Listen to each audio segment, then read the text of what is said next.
गुरुर्विष्णु गुरुर्देवो महेश्वरः गुरु साक्षात् परं ब्रह्म तस्मै श्री गुरुवे नमः। अखण्डमण्डलाकारं व्याप्तं येन चराचरं तत्पदं दर्शितं येन तस्मै श्री गुरुवे नमः। वर्णानां संघानां रसानां छन्दसामपि मङ्गलानां च कर्तारो वन्दे वाणी विनायको। या कुन्देन्दुतुषारहारधवला या शुभ्रवस्त्राभिता या वीणावरदण्डमण्डितकरा या श्वेतपद्मासना या ब्रह्माच्युतशङ्करा प्रभृतिर्विर्देवैः सदा वन्दिता सा मां पाहि सरस्वती भगवती निःशेषजाड्यापहा। ओम सर्वमंगलमांगल्ये शिवे सर्वार्थसाधिके शरण्ये त्र्यंबके गौरी नारायणी नमोस्तुते। ओम जयंती मंगला काली भद्रकाली कपालिनी दुर्गा क्षमा शिवा दात्री स्वाहा स्वधा नमोस्तुते। ओम ह्रौं जूं सा ओं भूर्भुवः स्वः ओं त्र्यंबकं यजामहे सुगन्धिं पुष्टिवर्धनम् उर्वारुकमिव बन्धनान् मृत्योर्मुचीयमामृतात्। ॐ स्वः भुवः भुवः ॐ स्वः जूं ह्रौं ॐ हंसा सोऽहं हंसा शिवा हंसा शिवा सोऽहं शिवोऽहं शिवोऽहं शिवोऽहं शिवो भूत्वा शिवमजेत्। शम करोति शंकरा कल्याण करने वाले शंकर हैं तस्य वाचक प्रणवः। ओंकाराय विद्महे भवताराय धीमहि तन्नः प्रणवः प्रचोदयात्। ओंकारं बिंदु संयुक्तं नित्यं ध्यायन्ति योगिनः कामदं मोक्षदं च ओंकाराय नमो नमः। आकाशतारकलिंगे पाताले हाटकेश्वर मृत्युलोके महाकाले लिंगत्रये नमोस्तुते। ओम श्री महाकालेश्वराय नमः। ओम महाकालेश्वराय नमः। वम जूं ह्रौं ओम। विष्णु जनार्दन पद्मनाभ प्रजापति चक्रधर त्रिविक्रम नारायण गोविंद मधुसूदन नरसिंह जलाशाही वराह रघुनंदन वामन माधव। हे चक्रधर हे चक्रपाणि हे चक्रयुधधारी ओम सुदर्शन चक्राय नमः।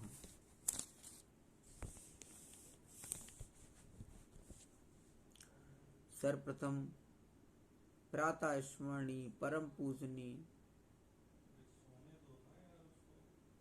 ब्रह्मलीन परमहंस अत्रि मुनि महाराज जो कि हमारे दीक्षा गुरु हैं, उनके श्री चरणों में कोटि कोटि नमन है। आत्मनाय अनंत विभूषित ब्रह्मलीन सनातन धर्म सम्राट स्वामी करपात्री जी महाराज जी के चरणों में कोटि कोटि नमन है। आत्मनाय अनंत विभूषित ब्रह्मलीन जगत गुरु शंकराचार्य स्वामी माधवानंद सरस्वती महाराज जी के चरणों में कोटि कोटि नमन है। ब्रह्म सत्यम जगत मिथ्या नामक महामंत्र देने वाले अद्वैतवाद के संस्थापक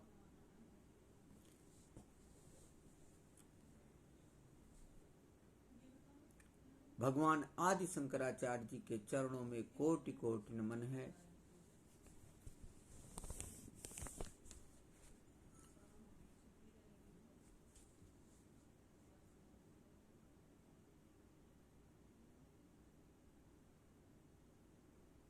परमात्मा की कृपा से और भोलेनाथ की जो अद्भुत कृपा है, सभी प्राणियों पर, हम पर उन्हीं की कृपा से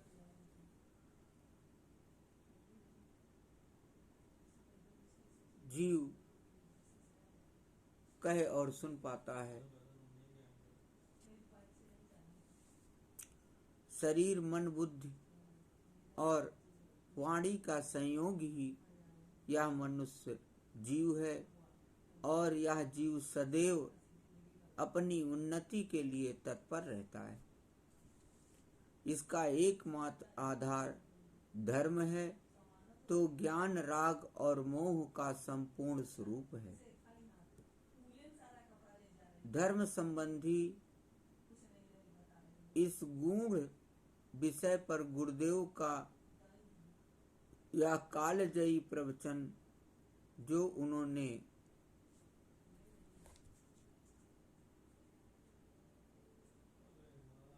कई बार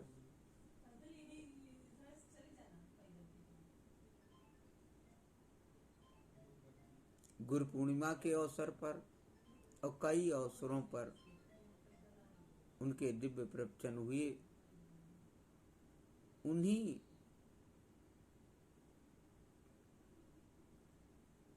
कुछ अंशों को सारभूत में प्रदर्शित करने का प्रयास कर रहा हूँ। बोलिए सनातन धर्म सम्राट स्वामी करपात्री जी महाराज की जय हो। परमहंस अत्रि मुनि महाराज जी की जय हो।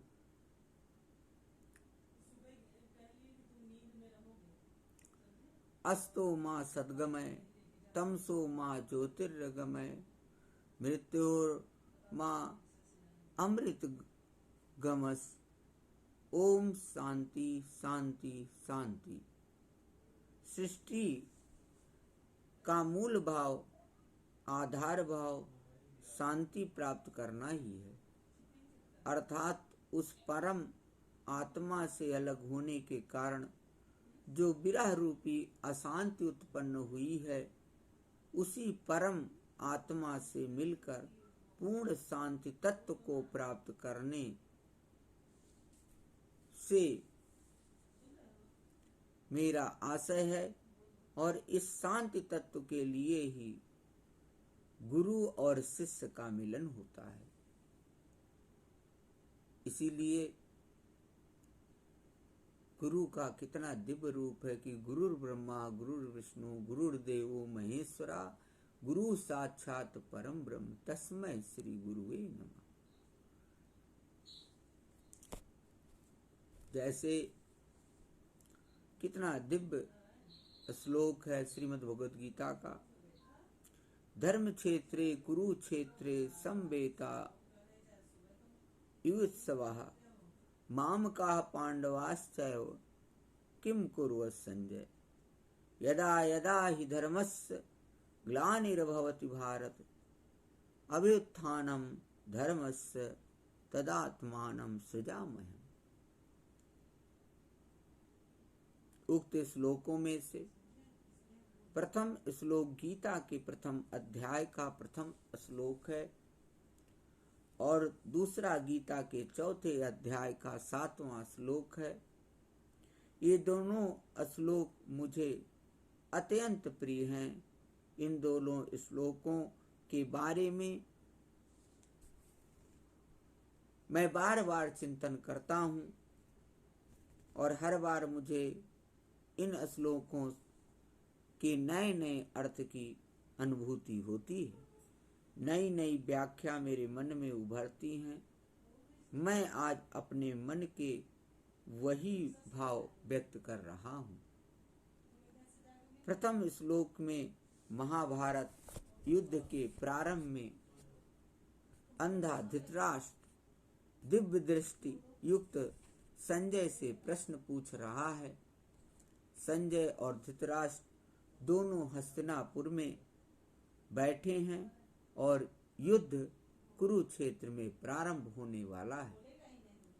धृतराष्ट्र युद्ध में जा नहीं सकता, लड़ नहीं सकता, क्योंकि वह जन्म से ही अंधा था। लेकिन अंधा होने से ही कामनाएं, वासनाएं थोड़े ही अंधी समाप्त हो जाती हैं। वह संजय को अपने पास बिठाता है, जिसे विदुर द्वारा प्राप्त ज्ञान के कारण दिव्य दृष्टि प्राप्त थी। वह ब्रह्मांड के किसी भी स्थान पर होने वाली क्रिया को अपने स्थान पर बैठा बैठा देख सकता था। उसे अपने गुरु द्वारा यह प्रागट इशिता सिद्धि प्राप्त हुई थी।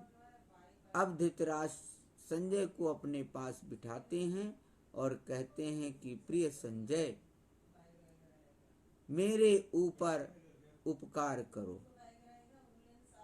तुम मुझे कुरुक्षेत्र में चलने वाले युद्ध का आंखों देखा हाल विवरण सुनाओ। जो तुम्हें दिख रहा है वह पूर्ण रूप से मुझे बताना। किसी भी प्रकार की कोई कमी मत रखना। मुझे वस्तु स्थिति बताना। मैं पल पल इस युद्ध का आंखों देखा हाल सुनना चाहता हूं, जैसे मानो मैं स्वयं युद्ध देख रहा हूं। धृतराष्ट्र को ऐसा आभास था कि उसके पुत्र कौरव बड़े ही पराक्रमी हैं।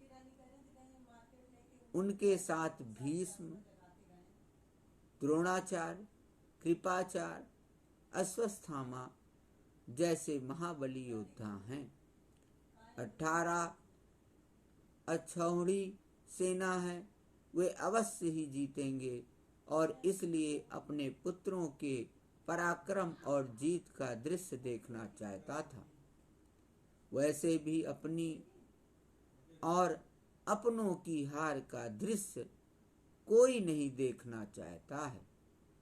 हर कोई अपने विरोधी को परास्त करने का दृश्य देखना चाहता है, चाहे कोई प्रतियोगिता हो अथवा कोई युद्ध हो। इसलिए धृतराष्ट्र सबसे पहले यही प्रश्न करता है कि हे संजय, ये बताओ कि धर्म क्षेत्र कुरुक्षेत्र में मेरे और पांडव पुत्रों के बीच में क्या चल रहा है। गंभीरता से विचार करें। धृतराष्ट्र यह प्रश्न नहीं पूछ रहा है कि कौरवों और पांडवों के बीच में क्या चल रहा है, वह पूछ रहा है कि मेरे और पांडव पुत्रों के बीच क्या चल रहा है। मामका, जबकि धृतराष्ट्र हस्तिनापुर का राजा था, उसके सामने ही न्याय के लिए सभा में पांडव उपस्थित हुए थे, लेकिन मोह के कारण धृतराष्ट्र कोई निर्णय नहीं दे सका। जबकि राजा का धर्म क्या होता है? राजा का धर्म होता है न्याय देना और निष्पक्ष न्याय देना। राजा के लिए, गुरु के लिए, वैद्य अर्थात डॉक्टर के लिए, देवता के लिए मेरा और तेरा नहीं होता है।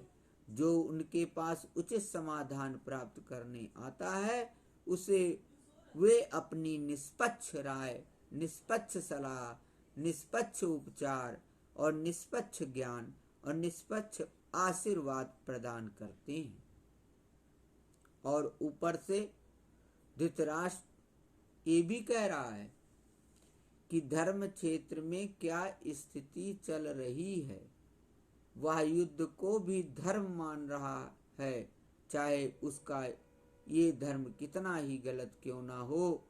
वैसे धर्म और युद्ध तो विपरीत बातें हैं, लेकिन आगे के अध्याय में श्री कृष्ण अर्जुन को कहते हैं कि तू चिंता मत कर। यदा यदा ही धर्मस्य ग्लानिर्भवति भारत। हे भारत, जब जब धर्म की हानि होती है या हानि होगी, मैं अवश्य ही अवतरित होऊंगा। इस संसार में आऊंगा, दुष्टों को सजा दूंगा, धर्म की स्थापना करूंगा, धर्म को पल्लवित करूंगा, धर्म को कभी विचलित नहीं होने दूंगा। सृजामयम अर्थात मैं पुनः सृजन अवश्य करूंगा, चाहे उसके लिए कितना ही परिवर्तन क्यों ना करना पड़े। तो आज इस प्रश्न पर भी विचार करते हैं कि धर्म क्या है, इसकी व्याख्या क्या है, धर्म का शाब्दिक अर्थ क्या है और धर्म का भावार्थ क्या है। केवल शब्दार्थ को समझा और भावार्थ को नहीं समझा तो अर्थ अधूरा है। मूल बात उसका भाव मर्म ही होता है। पहले धृतराष्ट्र की ही बात कर लेते हैं, जो बड़ा ही सामान्य प्रश्न पूछ रहा है, जिसे संसार के सभी प्राणी पूछते हैं, मेरे और दूसरों के बीच में क्या चल रहा है। ये मेरा शब्द संसार में सबसे अधिक प्रयोग में आता है। झगड़े की शुरुआत मैं से होती है और मैं का विस्तार ही मेरा है। मैं और मेरा ही सारे संघर्षों की जड़ है। इस पर भी दो तरह से विचार कर सकते हैं। जो मेरा है सो खरा है, या जो खरा है वह मेरा है। इसे दूसरी तरफ से देखें, जो सही है वो मेरा है, या जो मेरा है वही सही है। इन चार बातों पे विचार करो, आपको भी समझ में आ जाएगा कि हम सब बार बार क्या बोलते हैं। जो मैं कह रहा हूं वही सही है, या जो दूसरे कह रहे हैं वह भी सही हो सकता है, और जो दूसरे सही हैं उन्हें भी मैं अपना सकता हूं। जब तक यह भाव रहेगा कि मैं ही सही हूं, मेरा ही खरा है, तो फिर आपका जीवन निरंतर और निरंतर मानसिक युद्ध में ही रत रहेगा, क्योंकि पूरी जिंदगी आप इसी बात में गुजार देते हैं, जो मेरा है वही सही है, जो मेरा है वही खरा है, जो मेरा है वही जीते। हम अपने इस भंवर जाल से बाहर ही नहीं निकल पाते। संसार को बंधनों का महासागर क्यों कहा गया है? बड़ी ही सुंदर बात। केवल और केवल इस कारण से कि व्यक्ति यही सोचता है कि मेरा खरा, मेरा सही, मेरा माल अच्छा, बाकी सब खराब। धृतराष्ट्र भी यही कह रहा है, मेरा क्या है, मेरा क्या चल रहा है, जबकि वह भीतर ही भीतर जानता है कि जो मेरा है वह गलत है। जबकि श्री कृष्ण कह रहे हैं कि अर्जुन तू मेरी बात ध्यान से समझ, तू तेरा और मेरा छोड़ दे, तू पांडव और कौरवों के बारे में विचार करना छोड़ दे, तू केवल इतना विचार कर कि जो सही है वह तेरा है। बस इस मूल प्रश्न पर विचार करो। सही की दिशा में कर्म कर, फिर तेरे मन से शंकाएं समाप्त हो जाएंगी। जो सही है उसे कर, ना मेरा कहना मान, ना संसार का कहना मान, और ना किसी भावना में बह। तू निर्णय कर सही क्या है। यह तुझे लगता है कि तेरे साथ अन्याय लिए कर्म कर, संसार यह तुझे लगता है कि तेरे साथ अन्याय हुआ है, तुझे तेरा अधिकार नहीं मिला है, तो तू उसके लिए कर्म कर, संघर्ष कर, अपने मन के बहकावे में मत आ। सही की ओर बुद्धि से विचार कर। तेरा कर्म केवल तेरे स्वयं के लिए नहीं है, तेरा कर्म पूरे संसार में अन्याय का प्रतिकार करने का प्रतीक है। तेरा प्रतिकार धर्म की स्थापना में सहयोगी कार्य है, जो तेरा विशुद्ध धर्म है। उसी की मान, उसी को कर। तू अपने धर्म से क्षण भर के लिए भी दूर न हो, एक क्षण के लिए भी विचलित मत हो। अपने धर्म के मार्ग पर चलता रहे। इसी धर्म के संबंध में हमारे वेदों में 2 श्लोक आए हैं, बड़े ही लघु श्लोक हैं। धर्मो रक्षति रक्षति अर्थात धर्मो रक्षति धर्मः, धारेति इति धर्म अर्थात धर्मः सा इति धारेति। धर्म ही धर्म की रक्षा करता है। आप धर्म की रक्षा करेंगे तो धर्म आपकी रक्षा करेगा, और आप धर्म का पालन करेंगे तो आपकी रक्षा अपने आप हो जाएगी। बात थोड़ी अजीब लगती है ना, वास्तव में ये श्लोक बहुत सरल है। धर्म का अर्थ है स्वभाव। जो व्यक्ति ईश्वर द्वारा प्रदत्त अपने प्राकृतिक स्वभाव की रक्षा करता है, उसके धर्म की ईश्वर भी रक्षा करता है। और धर्म क्या है? धारेत इति धर्म। जो धारण करने योग्य बातें हैं उसे धर्म कहा गया है। धर्म की परिभाषा बहुत सरल और छोटी है, जिसे ज्ञानियों ने बहुत अधिक उलझा दिया है। और धर्म को कुछ पुस्तकों में, कुछ परंपराओं में, कुछ रूढ़ियों में, कुछ संप्रदायों में बांट कर उसे बांध दिया है। और आप धर्म को ढूंढते रह जाते हो, किसी को धार्मिक कहने लग जाते हो और किसी को अधार्मिक कहने लग जाते हो। और हमने धर्म की बड़ी ही संकीर्ण व्याख्या बना दी है। वेद उपनिषद कहते हैं कि धर्म को धारण करो अपने भीतर, और जो अपने भीतर धारण करने योग्य बातें हैं, ज्ञान है, वही धर्म है। और धर्म का बाहर से कोई लेना देना ही नहीं है, भीतर धारण करना है। और आप तो समझदार हैं, किसे धारण करेंगे? सीधी बात है कि जो आपके अनुकूल होगा उसे आप धारण करेंगे, और जो आपके प्रतिकूल होगा उसे आप हटा देंगे। जो जो बातें, जो जो कार्य, जो जो व्यवहार, जो जो विचार, जो जो भावना आपकी अंतरात्मा के लिए अनुकूल है, उन्हें धारण कर लीजिए। और इसलिए धर्म को विचार से जोड़ा गया है, आचार से जोड़ा गया है, दिनचर्या से, दिखावे से, बाहरी वेशभूषा से कभी जोड़ा ही नहीं गया है। इसलिए हमने जोर देकर कहा कि जो धारण किया जाए